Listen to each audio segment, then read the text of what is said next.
What is warp drive in Star Trek? Warp drive is the faster than light travel that most ships in Star Trek use to roll around the galaxy. Although warp drive was already in use by other species in the 1950s, possibly earlier, it wasn't until 2063 that humans began using the technology thanks to Zefram Cochrane, as seen in the film Star Trek First Contact. Warp drive essentially creates a subspace bubble around a ship, allowing the ship to move faster than the speed of light.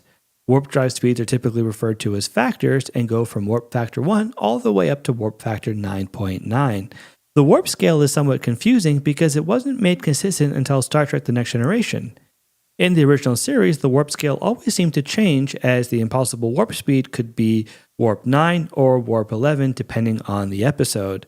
By the TNG era, specifically in Star Trek Voyager, the fastest warp speed was warp 10. Warp 10 was so fast it could get you anywhere instantaneously, though it's not really a great travel option because it has the strange effect of putting you everywhere all at once, and it might turn you into a space lizard.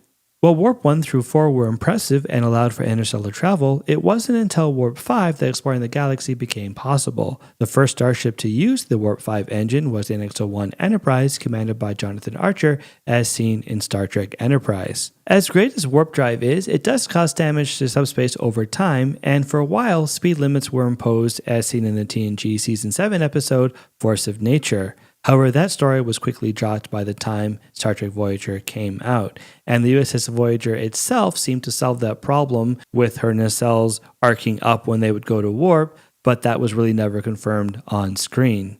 The amazing speeds of warp drive is all made possible thanks to dilithium crystals and the matter-antimatter reaction in the warp core, and they also need deuterium, but that seems to come and go. Dilithium crystals and deuterium are super easy to find, unless they're not. If you would like to get into the nitty-gritty of warp drive, then I would suggest checking out EC Henry or Certifiably In-Game.